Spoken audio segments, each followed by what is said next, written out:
Mount Lassen. Fire from the Dixie Fire. There you go. What's your trail name? My name is Poncho. Poncho. Where do you live when you're not having adventures? I'm from Washington, D.C. Oh. Yeah, it's a long way from home out here. What made you decide to do the Pacific Crest Trail? That's a great question. Well, it's not because I like walking in the woods. I guess I just graduated college. Congratulations. Thank you. What did you major in? I studied mechanical engineering. None of that's useful out here, though. I can feel all the information draining from my... well, actually, there was a pump that everyone was saying wasn't working, so there's no water for like 10 miles. I was like, let me handle this. Oh, very nice. People just didn't know how to use a pump. But I don't know. I was trying to take some time out on trail to, I guess, develop what's next for me, like some kind of vision. Because like school has kind of defined that for me for the last few years. So this is your vision quest. Yeah, that's a great way to put it. Trying to set some goals, trying to figure out what I really want next. Any ideas where you want to live? Yeah, I mean, I have a job lined up. But a job is in my mind, it's just a job. So that'll take me to New York area, around the city. Totally different from this. Yeah, completely different. Oh my gosh. I don't know where I'm living yet when I finish the trail, but honestly, anything with like running water would be hot shower. Yeah, I'd be so grateful for any of that. How often do you go into town? Like, do you stay in a motel for a night and shower, or what do you? Usually after like 2 weeks, my clothes will be so dirty that I start to get like red spots, and I'm like, okay, this is really bad. I need a shower. I need laundry, and then it'll go away. My skin will be clear. So yeah, every like 10 days to 2 weeks, I'm like getting a shower. And you just hitch into town? Yeah. I used to think I was really cute, but it's humbling trying to get a hitch.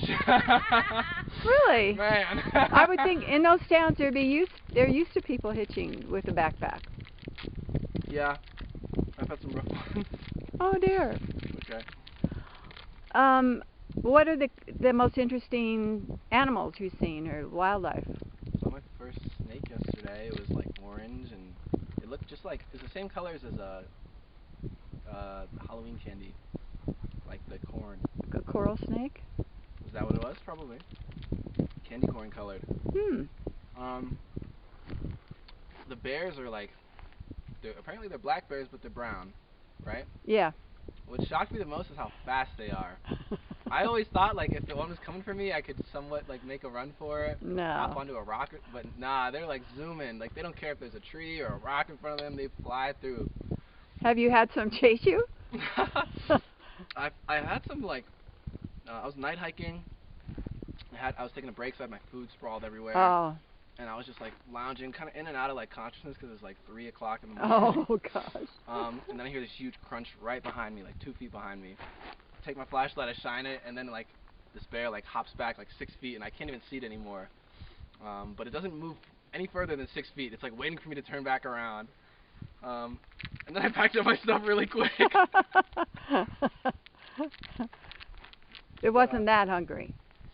No, apparently they're like, I just learned about them being black bears recently, or like black bear like. Not grizzlies. Yeah. So I was much more afraid than seeing brown bears out here, but now that I know they're, apparently what I'm supposed to be afraid of is cougars. Oh yeah, like a diseased cougar or something. Hi, we only have 4 hot dogs left. Better hurry. Wow. 50 more? 50. I brought a total of 72. So how many people have come through today? The young boy was the 13th. You'll be our 14th. Wow. Got watermelon. Oh my gosh. Chips, beer, Gatorade, everything. Poncho's happy. So only about 3/4 of a mile down. That sounds incredible. Yep. There's a lot of people today. I know that. They're celebrating July 4th. Yeah. Oh my gosh, yeah, happy 4th. Happy 4th? Yep. Great way. Yeah, they're in, the rest of my family's in the parking lot. I just needed to take a hike. I couldn't sit around 'Cause we had a lot of people in the very beginning, and then for the last hour we haven't had anyone. So I said, well, I'm just going to get out and walk. Oh, yeah. And but we're trail angels, been for quite a few years, so. Wow. And you're So out of enjoy. Quincy? No, we live outside of Chester. Chester. Yeah, on Lake Almanor. Nice. Lake Almanor Peninsula. You Yeah. escaped? I'm 10 Essentials. Hi, 10 Essentials. Because I always carry my 10 Essentials with me, even if it's a small hike. And then my sister is, she's on Gut Hooks, Oh, okay. Far Out and Yeah. Forecast. Forecast. Yeah, they're the ones that are listed on Gut Hooks. Okay, is the whole family out there? And my husband. No, just 4 of us. Okay. So we're just kind of hanging out every 4th of July. We do this almost every couple of days. We Wow. do like beer and soda and My you know, gosh. treats at the trailhead. That's and amazing. everything, so. Thank you so much. You're welcome. I'm gonna keep walking, so go and enjoy. That's awesome. When you go out, what foods do you crave the most when you're in town? Actually, just like 2 minutes ago, I was thinking about how I would really dig like some French fries and like some toasted like wheat bread Mm. with like actually a huge chunk of cauliflower in between, Mm. like a cauliflower steak type of sandwich. Mm. You're a vegetarian? Mhm. Good for you. And yeah. Do you ever get like lonely? Yeah, for sure.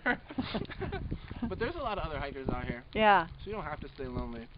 Do you carry a phone or any? How do you? Yeah, I do carry a phone, and that's kind of like my everything. I don't have any other map. I don't have any other like emergency beacon. Just a phone. But I do carry it with me like all the time, like whether I'm going to like take a leak or whether I'm like walking to get water. Even if I leave my backpack somewhere, my phone's always on me. Yeah, Um, that's smart. Do you purify the water? Actually, I haven't filtered water in like the last 400 miles. Wow. Yeah. On It the started test. because my filter broke. I had no choice. But then I was like, okay. Maybe I'm I'll not doing all right. keep it up. So if it's like clean and flowing, and then yeah, I usually won't filter. But there have been some times where you have no choice. It's like it's green, stagnant, there's flies everywhere. Ew. It's all filtered. Wait, what equipment do you take that I wouldn't think of? I mean, you have your sleeping bag, your tent, your mat, your cooking stuff. Yeah, these are really good questions. Have you done any other interviews before? Oh, a million. So you've been on the trail since Mexico for how long? April 30th. So about 2 months and 4 days, I guess. Wow. Yeah, 60 some days maybe. And are you going all the way to the end, to Canada? We're not. We went southbound last year, and we made it to almost the Oregon border, but with the fires and the smoke, we decided to get off and head north and just try to do the calendar year. So this year we're going to flip-flop from Yeah. Mexico to California border. Well, Yeah, we're going to go to Ashland. Ashland. Like 20 miles from Oregon. Well, your packs aren't that big. How do you manage to carry everything, food, tent, sleeping bag? if it's in there, I can unload it for you if you want. But He's you'd got have a lot to. of extra stuff in there, so his is not super light. We kind of make sure we're both Yeah. ready for emergencies, so we're not really sharing much other than the tents and the Yeah, food, so we split tray, duties. So, Like what duties? I take care of the tent. yeah, and I She do takes the- care of the cooking food part, the stuff. cooking. We both carry food. And we mail packages every once in a while. It's all dehydrated, so it's Yep. What food do you crave most that's hard to get on the trail? Well, now that you mentioned a hot dog. I don't eat hot dogs. Yeah, she doesn't. It depends on where you are. We were eating a lot of pizza for a bit and liking Yeah. that, and then the burritos kind of took over. Yep. So now I'm kind of ready for some pizza again. It's been a while. Yeah, probably a Coke. Always milkshakes. Cold Coke works. Milkshakes are Where do you live when you're not hiking? We're from Pemaquid Harbor, Maine. Ah. Pemaquid Harbor, Maine. I used to live in Blue Hill and Bar Harbor. Oh yeah, you're a bit further down east than we are. Yep. So about an hour and a half north of Portland. Yeah, Blue Hill's very nice. Who do you find on the trail? I mean, are they from Europe and all over, or Americans, or? This year it seems like it's a lot of Europeans. Yeah, a lot of Europeans. They've been, kind of locked out German. for a bit. A lot of Germans. But yeah, I was surprised at the number of international hikers this year. just because the permit process is kind of hard, and you know, we all kind of fight for the permits. I think there's fewer restrictions here on COVID, so they've all come to the United States to hike. What's the most interesting wildlife you've seen on the trail? Probably the king snake. King snake, yeah. Yeah. We haven't seen any bears. Yeah, usually we some see deer. bear. We haven't seen Lots of marmots. any bear. Lots of squirrels and chipmunks. Lots of squirrel chipmunks and like hybrid of the two. They're different than the East Coast. Do you, being together 24/7, does it you ever get tired of each other? Yes. Probably, yeah. I try to manage it. I can't do this without her, so she can do it without me, but I can't do it without her. Because she's the cook? No, because she's just the better hiker. Huh. But I think most of it comes with blood sugar. You know, I think it's all blood sugar related, honestly. So we need to eat a lot and eat more often maybe than we do. Yeah, we're probably down 30 pounds right now. So. Wow. Well, actually, I just kind of put my weight back on. Sierra's we did 9 days. What advice would you give to someone who wants to do the Pacific Crest Trail? Definitely to get out there and test out their gear. Some people think, you know, you just get in shape as you're hiking, and I think, especially with the fires and things going on, you can get hurt pretty easily trying to keep up with people.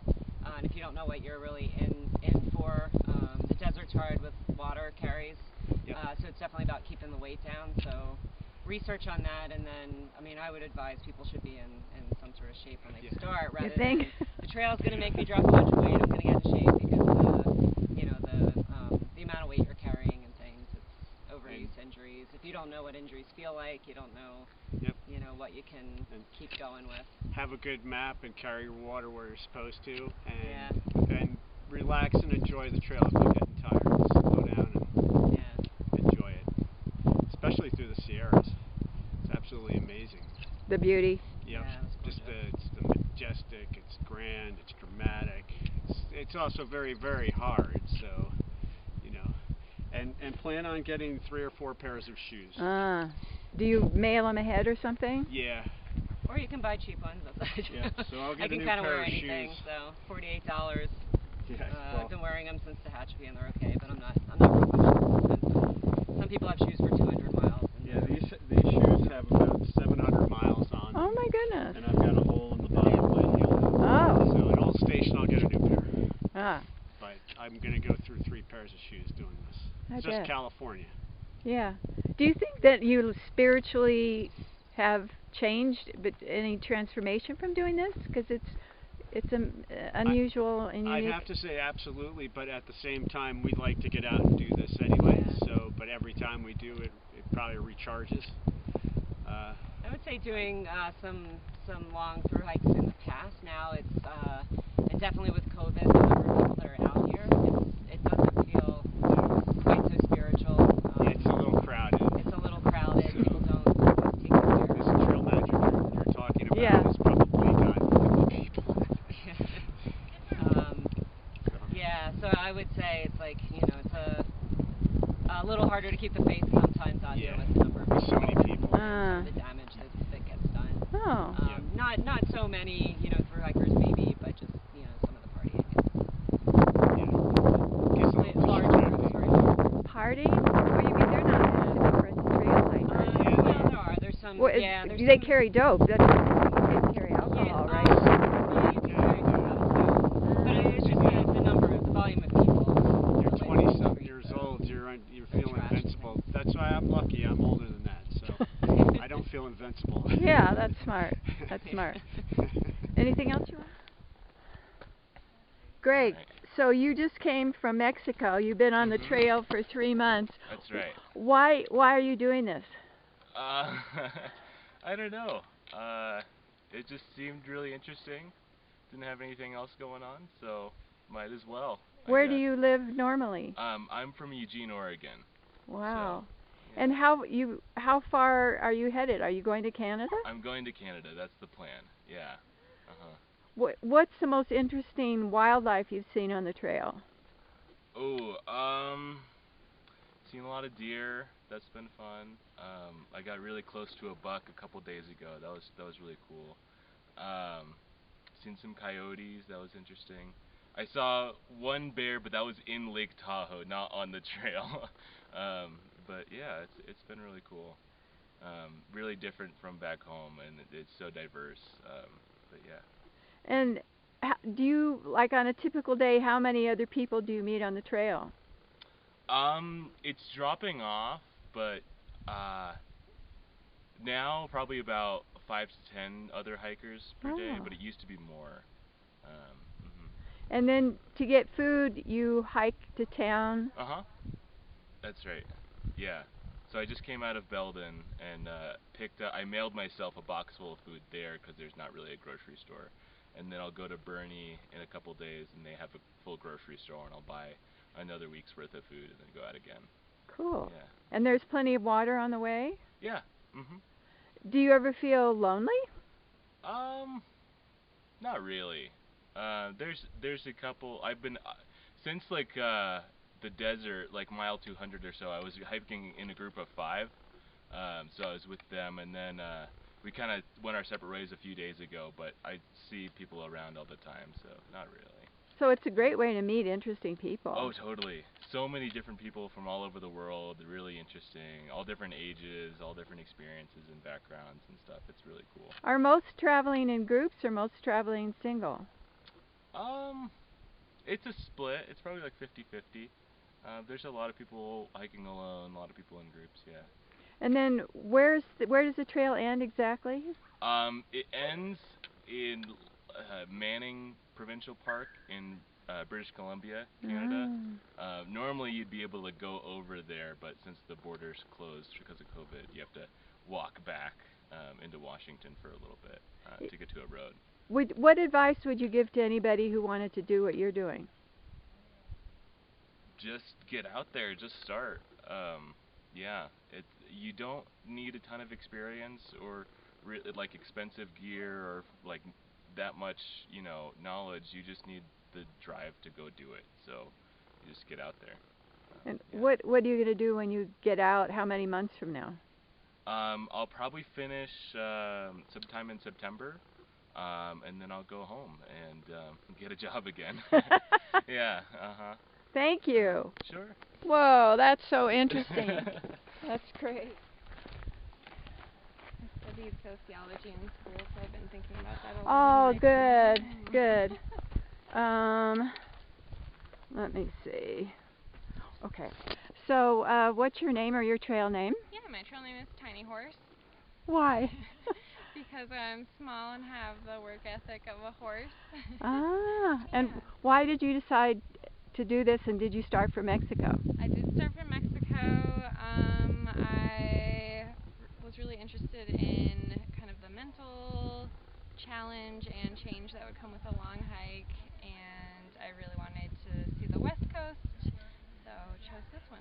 And what have you noticed about those kind of changes and transformations from the challenge? Yeah, I think the main thing is just gaining a lot more kind of confidence, and like the first few weeks I felt like I was acting almost, or I was like playing Imposter the role syndrome. of a hiker a little bit, and now I'm like walking along a ridge line, feel like this is where I belong, this is where I should be. So Where do you live, or did you? Minneapolis, Minnesota. Ah. And you studied sociology in university? Yep. And what as a sociologist, what have you learned from talking with people on the trail, observing people on the trail? Because there's a lot of them. Yeah, I think what has surprised me the most is just how quickly you can befriend someone out here.